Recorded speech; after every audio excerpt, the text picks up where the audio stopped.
수출이 6달째 감소세를 면치 못했습니다. 조업 일수를 감안한 하루 평균 수출은 감소율이 코로나 사태 뒤 최소였지만 세계 경제가 모두 위축되다 보니 아직 반등 시점은 가늠하기 힘든 실정입니다. 김지수 기자입니다. 지난달 수출은 396억 6천만 달러, 1년 전보다 9.9% 줄었습니다. 가까스로 감소율을 2달째 한 자릿수로 묶긴 했지만 벌써 6달째 내리막입니다. 수입이 더 크게 줄어 무역 수지는 41억 달러 흑자였습니다.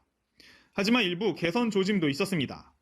작년보다 하루 반 적은 조업일수를 고려해 하루 평균 수출액을 따져보면 감소율이 3.8%로 코로나 사태 뒤 가장 적었던 겁니다.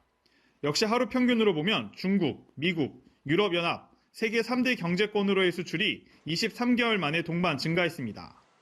EU 시장의 경우에는 회복이 됐는데요. 자동차 감소율이 좀 둔화됐고요.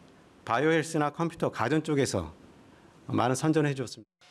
하지만 전체 수출로는 모두 감소였고 특히 일본과 아세안으로의 수출은 두 자릿수 감소를 면치 못했습니다.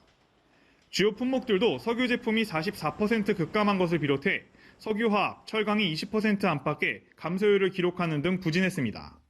전문가들은 여전히 세계 교역의 반등을 이야기하긴 힘든 상황이라고 평가합니다. 코로나19로 인한 어떤 글로벌 수요 감소라든지 저유가 그리고 이제 미중 무역 분쟁 등 영향으로 전체적으로 봤을 때는 아직 반등이라든지 빠른 회복을 논하기는 좀 어려운 상태인 것 같습니다. 정부는 수출 돌파구를 찾는 노력을 지속하겠다고 밝혔지만 세계적 코로나 사태의 진정까지는 감소폭 축소가 최선일 수밖에 없는 실정입니다. 연합뉴스 TV 김지수입니다.